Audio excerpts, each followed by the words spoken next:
familiares, nuestros amigos y de todo, Señor, de todo Choluteca y de todo a donde tú nos quieres llevar, Señor. Perdónanos, Señor. Ayúdanos, cámbianos, Padre. En el nombre de Jesús, amén y amén. Pueden tomar asiento y vamos a prepararnos para el tiempo de la enseñanza.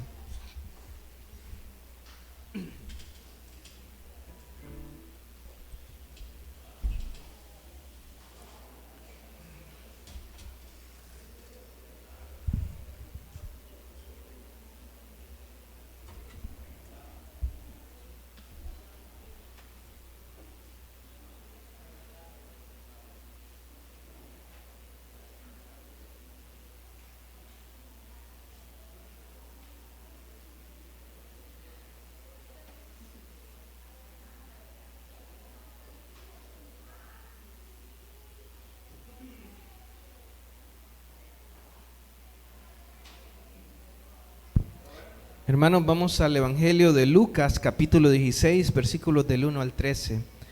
Lucas, capítulo 16, versículos del 1 al 13.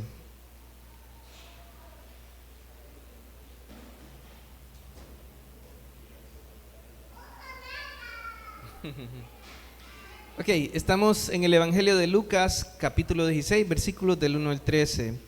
El título de la enseñanza es Ganad amigos para la eternidad. El título de la enseñanza es Ganad amigos para la eternidad. Ahora yo les pregunto, ¿para qué se utiliza el dinero, hermanos? Se utiliza para muchas cosas, ¿verdad? Se utiliza para comprar la comida, para pagar el alquiler, para pagar impuestos, pagar la luz, pagar el teléfono, pagar el agua, comprar ropa, pagar deudas. Y para todas las cosas en la vida, ¿verdad? El dinero se utiliza para muchas cosas, o mejor dicho, casi para todas las cosas en la vida. La manera como nosotros utilizamos nuestro dinero muestra también dónde está nuestro corazón, muestra lo que más nos importa a nosotros. O sea, cómo yo utilizo mi dinero muestra lo que es más importante para mí. Algunos tienen su corazón en las cosas de este mundo e invierten en las cosas de este mundo y ahí está su corazón. Pero hay otros sabios, otras personas que son sabias y invierten para el cielo, invierten para la eternidad, porque su corazón está allá. Dios, a través de esta parábola que vamos a ver, o de esta historia, nos enseña algo muy importante. Él dice: ganad amigos por medio de las riquezas injustas, para que cuando éstas falten os reciban en las moradas eternas. Muchos aquí utilizamos nuestro dinero para ganar amigos aquí en la tierra, para ganar favores aquí en la tierra. Algunos dicen: yo tengo a tal amigo que me puede ayudar, yo tengo a tal amigo por acá. Pero el Señor lo que quiere es que nosotros ganemos amigos no para este mundo, sino ganemos amigos para la eternidad, para estar en el cielo con ellos. Debemos ver que esto que nos enseña Jesucristo, esta historia no la enseña cualquier persona, la enseña el ser más sabio y que también es nuestro Dios.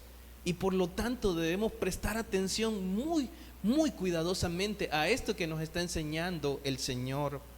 Debemos tomarlo en cuenta y debemos ser sabios. No podemos de hacer que nos entre aquí y de ahí olvidarlo. No, debemos guardarlo aquí, esto que vamos a aprender hoy. Hoy vamos a aprender sobre cómo ganar amigos para la eternidad. Y como vimos, este pasaje está en Lucas 16 del 1 al 13. Vamos a leerlo y después vamos a orar. Dice: dijo también a sus discípulos: había un hombre rico que tenía un mayordomo, y éste fue acusado ante él como disipador de sus bienes. Entonces le llamó y le dijo: ¿qué es esto que oigo acerca de ti? Da cuenta de tu mayordomía, porque ya no podrás más ser mayordomo. Entonces el mayordomo dijo para sí: ¿qué haré? Porque mi amo me quita la mayordomía, cavar no puedo, mendigar me da vergüenza. Ya sé lo que haré para que cuando se me quite de la mayordomía, me reciban en sus casas. Y llamando a cada uno de los deudores de su amo, dijo el primero: ¿cuánto debes a mi amo? Él dijo: 100 barriles de aceite. Y le dijo: toma tu cuenta, siéntate pronto y escribe 50. Después dijo a otro: ¿y tú cuánto debes? Y él dijo: 100 medidas de trigo. Y él le dijo: toma tu cuenta y escribe 80. Y alabó el amo al mayordomo malo por haber hecho sagazmente, porque los hijos de este siglo son más sagaces en el trato con sus semejantes que los hijos de luz. Y yo os digo: ganad amigos por medio de las riquezas injustas, para que cuando éstas falten os reciban en las moradas eternas.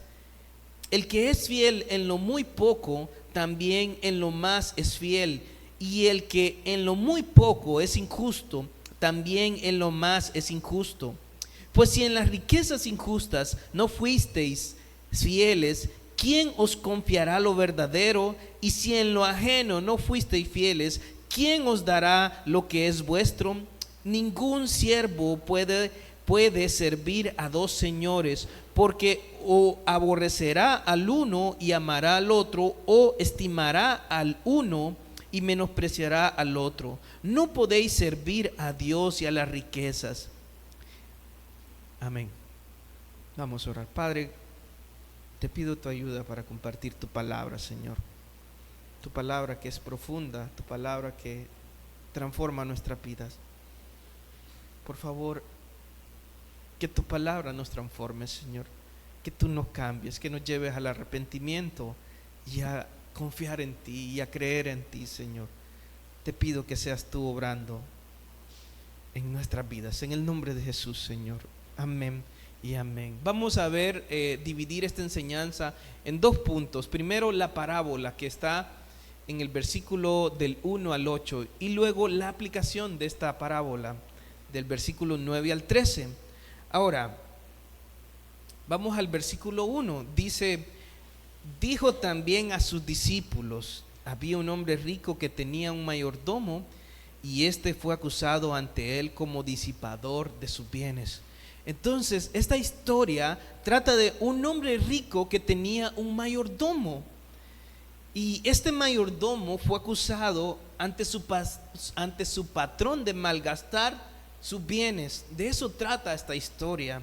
Entonces, su patrón le iba a quitar la administración o la mayordomía, pero antes de quitarle la mayordomía, le pide a su mayordomo que rinda cuentas. Jesús nos cuenta esta historia después de la parábola del hijo pródigo. O sea, antes de esto nosotros estuvimos viendo la parábola del hijo pródigo o la parábola de los dos hijos. Y es interesante que esta parábola va dirigida a los discípulos. Entonces, esta historia va dirigida para ustedes y para mí, para aquellos que son los discípulos de Jesucristo. Es para ustedes, ¿verdad? Entonces Jesús les habla a sus discípulos y les cuenta acerca de un hombre rico que tenía un mayordomo. Jesús cuenta las parábolas para enseñarnos verdades espirituales. O sea, cuenta historias a modo de comparación para enseñarnos verdades espirituales. En esta historia, el personaje principal es el mayordomo. Y este mayordomo era un administrador. En la palabra mayordomo en el griego es oikonomos. No sé si han escuchado como de economía. De ahí más o menos se deriva la palabra, que tiene que ver con alguien que administra, que distribuye las tareas y el alimento. En pocas palabras, este era como un gerente, como un administrador. Y estaba encargado de dar alimento a los siervos, de manejar los recursos de su dueño, y también actuaba como un agente que representaba a su dueño y tenía autoridad para realizar transacciones y ejecutar negocios. O sea, este hombre tenía toda la autoridad para poder realizar ventas, compras y entre otras cosas con las riquezas de su dueño. Ahora bien, ¿qué pasa con este mayordomo? Es interesante, el texto nos dice: y este fue acusado ante él como disipador de sus bienes. Entonces el mayordomo estaba malgastando los bienes de su patrón, La palabra en el griego para disipador es diascorpizó, que significa malgastar o desperdiciar. Esta misma palabra se utiliza en la parábola del hijo pródigo, cuando dice que el hijo pródigo desperdició los recursos o la herencia de su padre. De igual manera, aquí nos está hablando de la misma palabra, de cómo este mayordomo desperdició o malgastó los bienes de su patrón. Este mayordomo no era un esclavo, no, era una persona libre, era un administrador, no era un esclavo, pero se nos cuenta de que empezó a malgastar los recursos de su patrón. ¿Y cómo pudo haber gastado o malgastado los recursos de su patrón? Pudo haber actuado de una forma negligente en la administración, o sea, no dar el alimento a tiempo, no hacer las compras necesarias a tiempo. Pero también puede ser que él estaba comprando cosas para sí mismo. Como por ejemplo, si faltaba comida, dijo: bueno, me voy a dar este lujo, voy a comer, yo soy el administrador, o cosas así. Y esa era una forma también de robo para su patrón. En otras palabras, puede ser que este mayordomo estuviera también robando a su patrón.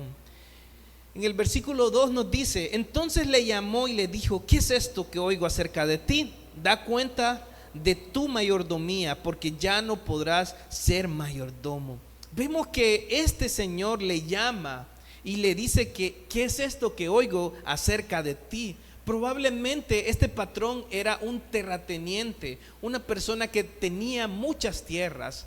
No necesariamente solo tenía una, sino tenía muchas tierras, y por lo tanto tenía que estar viajando de un lugar a otro para ver todo lo que él tenía. Entonces posiblemente al estar viajando dejaba a cargo a un administrador, en este caso a este mayordomo. Por lo tanto estaba ausente y no sabía lo que hacía su mayordomo o administrador.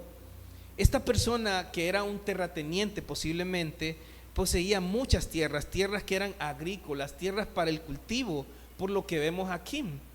Y al darse cuenta de lo que estaba haciendo su mayordomo o su administrador, le dice: da cuenta de tu mayordomía, porque ya no podrás más ser mayordomo. Entonces este patrón actúa de una forma rápida y le llama y le dice que qué es lo que él había escuchado, y también le pide rendir cuentas, y claramente le dice: estás despedido.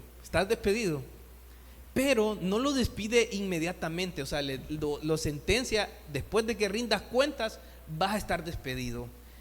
Y el problema de eso es que le dio chance a este mayordomo o a este administrador de poder causar mayor daño. El error de este hombre fue darle más tiempo para causar más daño. O sea, no le dijo: vete, sino que vas a rendir cuenta. Entonces le dio tiempo, y este hombre, pues siendo alguien muy astuto, entonces dice que ideó un plan, y vamos a ver qué es lo que él ideó. En el versículo 3 dice: entonces el mayordomo dijo para sí: ¿qué haré? Porque mi amo me quita la mayordomía. Entonces este hombre se puso a pensar y a pensar dentro de sí mismo: ¿qué voy a hacer? Y evaluó sus opciones, evaluó cada una de sus opciones. Primero dijo: cavar no puedo. ¿Y qué es esto de cavar? O sea, él no estaba acostumbrado a hacer el trabajo físico. Él no estaba acostumbrado a hacer trabajos manuales. Es probable que este hombre considerara más bien que el trabajo manual era indigno para él, porque él era una persona que había estado en una gran posición y no tenía, o sea, nunca había trabajado. Por eso dijo, cavar no puedo, o sea, hacer un trabajo manual no puedo hacerlo, es indigno, podría pensar en sí mismo, es indigno para mí. Mendigar me da vergüenza. Si él consideraba algo como trabajar manualmente como algo indigno, mendigar era peor. No puedo mendigar, no puedo andar pidiendo, eso es como bajar de posición, es como ponerme en una posición más abajo, incluso de los que de los que están a mi cargo. Entonces, este hombre no consideró estas dos opciones. Él dijo, no puedo hacer esto y no puedo cavar y no puedo mendigar. Entonces se puso a pensar y en el versículo 4 nos dice, ya sé lo que haré para que cuando se me quite de la mayordomía me reciban en sus casas. Entonces evaluó una tercera opción. Esta tercera opción no evitaría que le quitaran la mayordomía o la administración, pero haría que algunas personas lo recibieran en sus casas. La solución de este hombre iba a proveer para un futuro, iba a proveer un lugar donde vivir, ingresos también y una posición. Porque este hombre estaba pensando, me van a recibir en sus casas, ahí voy a tener alimento, ahí voy a tener una posición también y voy a tener también un lugar donde vivir. Entonces, muy astuto, él se puso a pensar. Entonces, en el versículo 5 nos empieza a narrar cómo va, cuál es la idea. Dice, y llamando a cada uno de los deudores de su amo, dijo, entonces, de su amo. Entonces, esta idea que tenía este hombre involucraba a todos aquellos que eran deudores de su amo o de su patrón. Las deudas eran algo común en el tiempo de Jesús. El agricultor muchas veces conseguía la semilla prestada. También la tierra podía ser prestada. También las herramientas podían ser prestadas. Y aún la casa donde vivía la persona que iba a sembrar podía ser prestada. Entonces, ¿qué es lo que hace este hombre? Involucra a los deudores y dice al primero, ¿cuánto debes a mi amo? ¿Cuánto debes a mi amo? Y él le dijo, 100 barriles de aceite. Entonces 100 barriles de aceite eran 875 galones de aceite, o lo que producen más o menos unos 150 árboles de olivo. Entonces era una cantidad bastante grande, 150 árboles de olivo que producen unos 100 barriles, o sea, 875 galones de aceite de olivo. El valor de eso era como unos 1000 denarios, o sea, más o menos unos 3 años de trabajo de una persona común. 3 años de trabajo de una persona común. ¿Y qué le dice este hombre?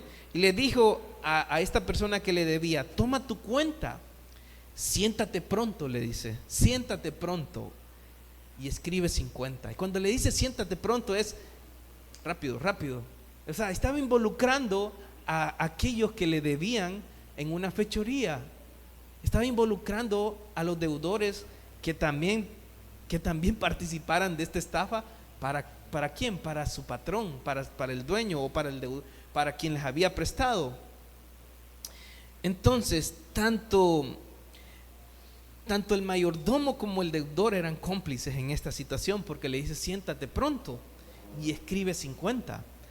Ahora, la deuda, esto que hizo este mayordomo o administrador afectaba bastante el bolsillo de su patrón, porque pasar de 100 barriles a 50 es una gran pérdida. En el versículo 7 nos dice que después de esto le dijo a otro, dice, ¿y tú cuánto debes? Y él le dijo 100 medidas de trigo. Y él le dijo, toma tu cuenta y escribe 80. 100 medidas de trigo equivaldrían a 8 o 10 años de trabajo de un trabajador común. 8 o 10 años de un trabajador común. Y también era una gran pérdida para el patrón. Pero como vemos aquí, este administrador realizaba, o sea, hacía transacciones grandes, no eran transacciones pequeñas. Y este hombre rico, o sea, era bien rico, bien rico para hacer este tipo de transacciones o tener esta cantidad de personas que le debían, ¿verdad? Entonces, uno esperaría que el patrón se molestara y estallara y los corriera por estafadores, pero miren, en el versículo 8 dice: y alabó el amo al mayordomo malo, lo alabó por haber hecho sagazmente.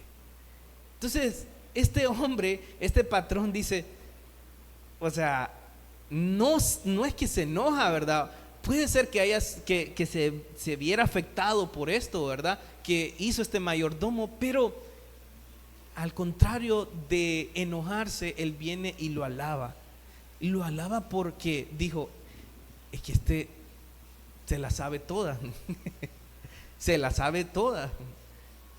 O sea, actuó de una manera astuta, actuó de una manera que sorprendió a su patrón. Y aquí nos habla de que este hombre rico no es que era alguien bueno. Este hombre rico también era alguien malo. Y la manera como actuó su mayordomo, dijo: wow, este hombre se las sabe todas. Alabó la sagacidad de su mayordomo. La palabra aquí para sagacidad es pronimos, y en el griego es un adverbio que significa actuar con sabiduría y perspicacia, actuar con sabiduría. Este patrón seguramente no estaba contento con el daño, pero al ver la sagacidad, la astucia, la sabiduría de decir, este mayordomo sabía lo que tenía que hacer para no mendigar ni estar trabajando, sino que lo recibieran en sus casas. Entonces alabó la sabiduría y perspicacia de su mayordomo y alabó ese plan. O sea, este hombre era un hombre malo también, posiblemente. Pero, ¿qué es lo que nos quiere enseñar nuestro Señor Jesucristo? Miremos aquí en el mismo versículo 8. Porque dice: los hijos de este siglo son más sagaces en el trato con sus semejantes que los hijos de luz. Y uno se pregunta, bueno, ¿y quiénes son los hijos de este siglo? Los hijos de este siglo está hablando de los no creyentes, de las personas sin Cristo, de las personas que no tienen a Dios en su corazón. Y nos dice que los hijos de este siglo son más sagaces, tienen más sabiduría. Escuchen bien, tienen más sabiduría o más astucia que los quienes en el trato dice, en el trato con sus semejantes, que los hijos de luz. Los hijos de luz representan a los creyentes. Y aquí nos está diciendo que el no creyente es más astuto para proveer para un futuro. No necesariamente en el cielo, sino aquí en la tierra. El no creyente gana amigos así. ¿Por qué? Utiliza su sabiduría, utiliza sus recursos, utiliza todo para ganar amigos. ¿Para qué? Cuando necesita un favor ahí, para proveerse. Cuando necesita un favor, allá yo le hice un favor a aquella persona, me va a apoyar. Ya vas a ver, yo la voy a llamar. Los no creyentes son más astutos, más sagaces, más sabios en hacer amigos que los hijos de luz, que los creyentes. Los creyentes no ganan amigos para la eternidad. Estamos hablando del trato.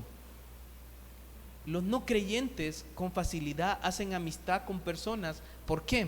Porque algunas veces van a necesitar un favor. Se están proveyendo para sus necesidades aquí en la tierra.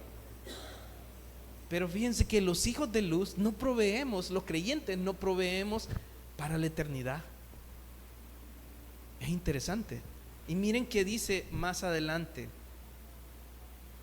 En el versículo 9 dice: y yo os digo, ganad amigos por medio de las riquezas injustas, para que cuando éstas falten os reciban en las moradas eternas. ¿Cuál es el mandato de Jesús? Ganar amigos. ¿Ganar amigos por medio de qué? De las riquezas injustas. ¿Cuáles son las riquezas injustas?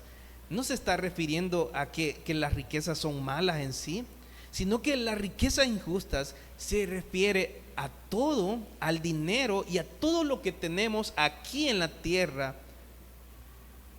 Se refiere a eso, que son llamadas injustas no porque sean malas, sino porque pertenecen a un mundo injusto y pasajero. Por eso se le llama riquezas injustas, porque pertenecen a un mundo injusto y pasajero. Y Dios nos está diciendo, nuestro Señor Jesucristo nos está diciendo que utilicemos nuestras riquezas, que utilicemos lo que tenemos aquí para ganar a personas. ¿Para qué? Para la eternidad.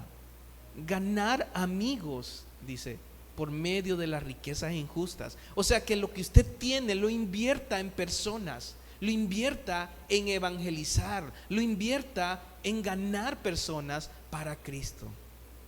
¿Por qué? Miren cómo dice: para que cuando éstas falten o reciban en las moradas eternas. Estas riquezas no van a durar aquí. Las riquezas que usted tiene aquí van a durar el tiempo que usted viva. Cuando usted ya muera, esas riquezas le van a faltar en el cielo, ya no las va a llevar. Y si va para el infierno, yo no sé si, porque no sabemos, ¿verdad? Pero si va para allá tampoco la va a poder llevar. Si las riquezas aquí van a durar lo que dura su vida. Entonces el Señor nos dice que ganemos amigos para allá, para el cielo. Amigos, que ganemos a personas para Cristo. De aquí, de este mundo, nada vamos a sacar, nada nos vamos a llevar. Jesús nos enseñó en una historia también en Lucas 12:20, dice: necio, esta noche vienen a pedirte tu alma, y lo que has provisto, dice, ¿de quién será? Porque las riquezas que usted tiene aquí no las va a llevar, esas le van a faltar. Y el mensaje de Jesús es a ganar a personas por medio de las riquezas que tenemos aquí. Este mayordomo utilizó su riqueza, o sea, mejor dicho, utilizó los recursos de su señor. ¿Para qué? Para ganar amigos. Los recursos de su patrón para ganar amigos. Yo le quiero decir, lo que el Señor quiere es que usted utilice los recursos que son del Señor, no suyos, del Señor. Porque ese es el otro punto. Creemos que las riquezas aquí son nuestras, pero el Señor dice: mía es la plata, mío es el oro, mío es la tierra y su plenitud. Entonces, si todo es del Señor y si a Él le pertenece todo, ¿por qué no utilizar lo que tenemos aquí, nuestras riquezas, para ganar a otras personas para Cristo y así hacer amigos, y que allá en el cielo nos estén esperando las personas que les compartimos el evangelio, las personas que invertimos tiempo, dinero, recursos para que nos reciban allá con gran gozo? Entonces, las riquezas de aquí no las vamos a llevar. Y nuestro Señor nos dijo así: no os hagáis tesoros en la tierra, donde la polilla y el orín corrompen, donde ladrones minan y hurtan, sino haceos tesoros en el cielo, donde ni la polilla ni el orín corrompen, y donde ladrones no minan ni hurtan, porque donde esté vuestro tesoro, ahí estará también vuestro corazón. Mateo 6, 19 al 21. Y lo que Jesús nos está diciendo es que la forma como utilizamos nuestro dinero aquí está conectado con lo que vamos a tener en el cielo. O sea, si yo invierto mis recursos para ganar a personas para Cristo, eso es lo que vamos a tener un gran tesoro en el cielo, porque yo estoy invirtiendo lo que es de mi Señor para su reino, y Dios tiene un tesoro, o sea, para nosotros. Estamos acumulando para la eternidad. ¿Vamos bien, hermanos? Ahora, miren qué interesante esta parte. Dice el versículo 10: el que es fiel en lo muy poco, también en lo más es fiel. Y el que en lo muy poco es injusto, también en lo más es injusto. Entonces, lo vamos a poner de una forma sencilla. Algunas personas dicen que si tuvieran más dinero, darían más para la obra del Señor. Y algunos aseguran que si tuvieran más tiempo, porque ahora no tienen, lo darían para el servicio al Señor. Mentira. Miren cómo dice la palabra de Dios: el que es fiel en lo muy poco, también en lo más es fiel. O sea, si usted tiene lo poco que tiene aquí, usted es fiel. Si Dios le ha dado el poco recurso que tiene aquí, económico, Dios se lo ha dado, y usted lo invierte fielmente en el Señor, porque eso es la fidelidad de la que está hablando. Entonces, cuando tenga más, también va a ser fiel. Pero dice, y el que en lo muy poco es injusto, o sea, aquel que tiene muy poco y no es fiel, también en lo más es injusto. También cuando tenga más, digamos que tiene pocos recursos, ¿verdad? Y dice, no, yo no doy porque, no, ¿cómo voy a invertir yo tiempo en una persona para disipularla o invitarla a un café o para que la obra del Señor continúe aquí en la iglesia? ¿Cómo? No tengo. Entonces, cuando ya tiene más, va a ser igualito. No nos perdamos. El que no es fiel en lo poco, no lo va a hacer cuando tenga más. El que dice, no tengo tiempo, tampoco va a tener tiempo, aunque quede sin trabajo o lo que sea, aunque tenga mucho tiempo, no lo va a invertir en el Señor. Eso es una realidad. Entonces, miremos algunos ejemplos de eso. Vaya, por ejemplo, ¿se recuerdan de la viuda que entregó todo lo que tenía? ¿En cómo era la circunstancia de esta viuda?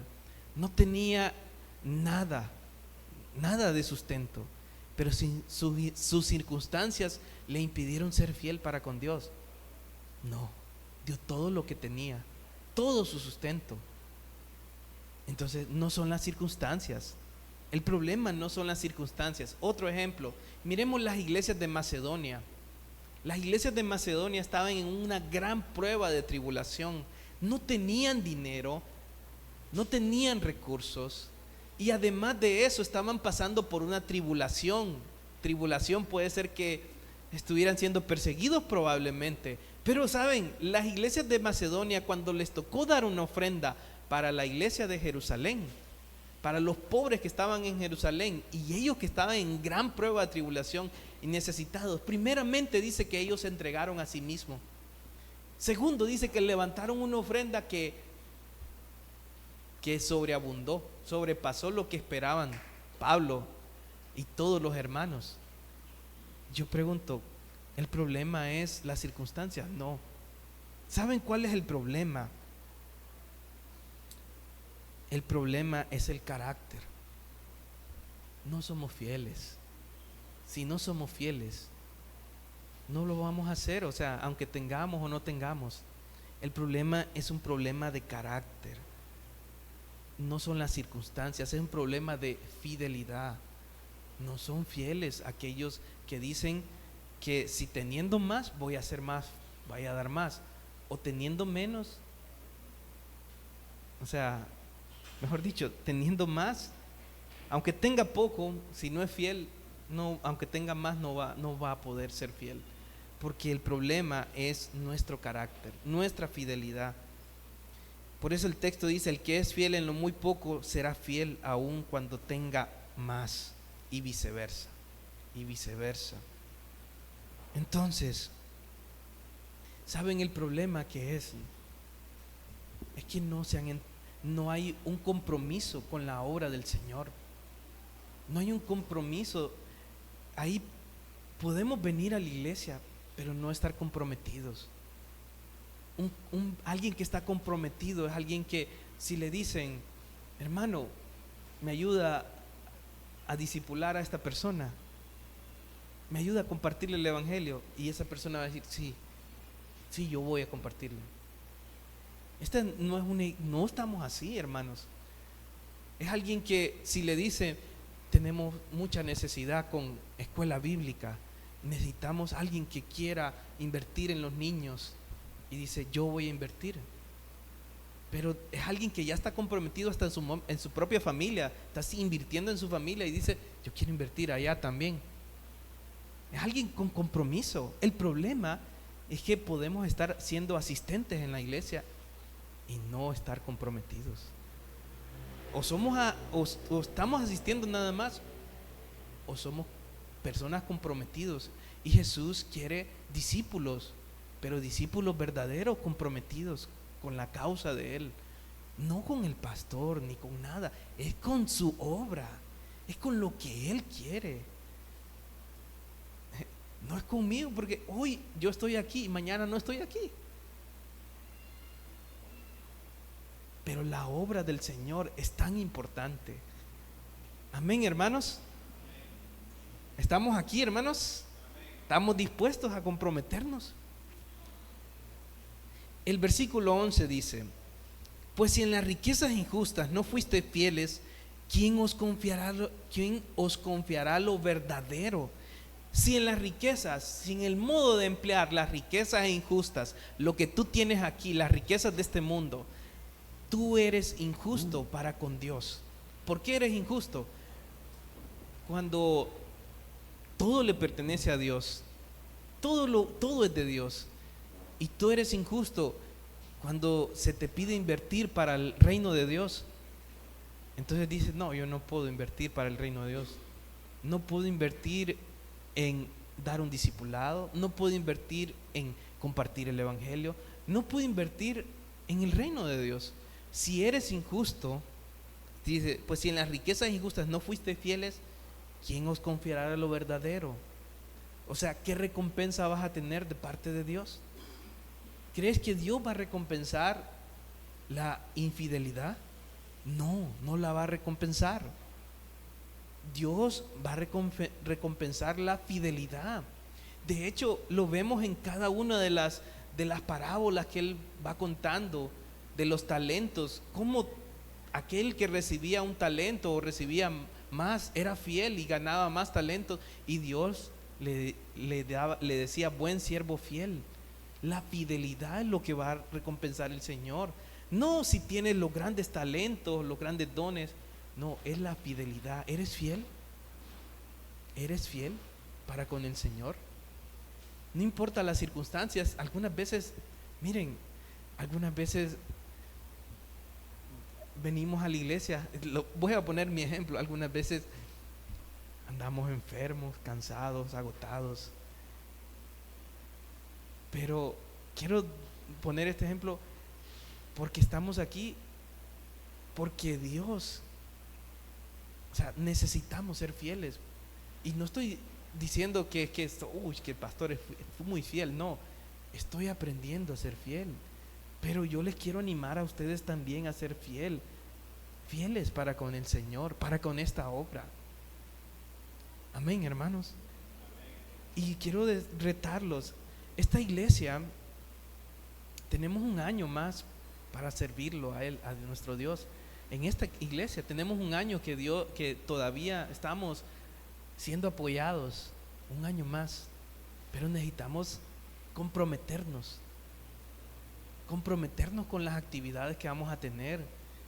Este año hemos propuesto evangelizar cada último domingo del mes, hacer una actividad de evangelismo. Y no solo que gente que se diga, yo quiero invertir en el reino de Dios, ser fiel. Y quiero animarles también con su ofrenda, hermanos, porque esta obra se sostiene, bueno, por la gracia de Dios, pero por las ofrendas, por medio de ustedes. Quiero animarles, hermanos.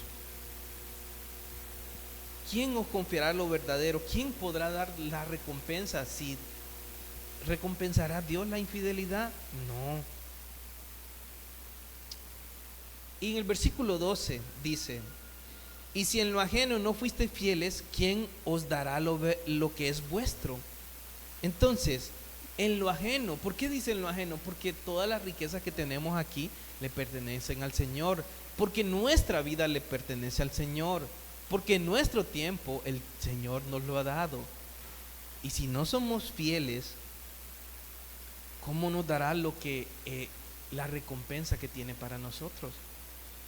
O sea, ¿cómo nos dará aquella recompensa que conseguiremos en la vida venidera? ¿Cómo conseguiremos aquellas recompensas que vienen en esa vida venidera? No podremos tenerlas. Ok, por último, el Señor nos enseña algo bien importante. En el versículo 13 dice: ningún siervo puede servir a dos señores, porque o aborrecerá al uno y amará al otro, o estimará al uno y menospreciará al otro. No podéis servir a Dios y a las riquezas. No podemos servir a dos señores. Miren, no se puede servir a dos señores. O quedamos bien con uno y quedamos mal con el otro, o quedamos bien con el otro y mal con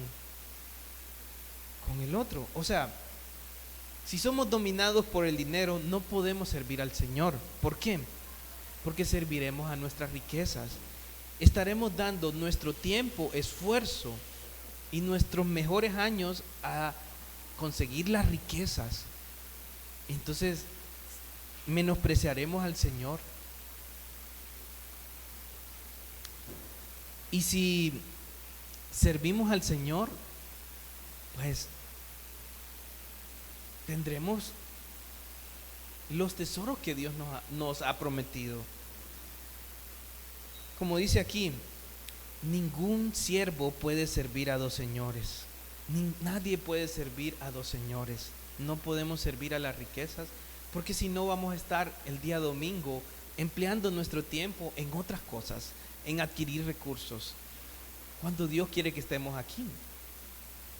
Porque si estamos ganando las riquezas del mundo, no vamos a poder estar compartiendo el Evangelio, no vamos a poder ni compartir el Evangelio con nuestra familia, no vamos a estar ganando a otros para Cristo.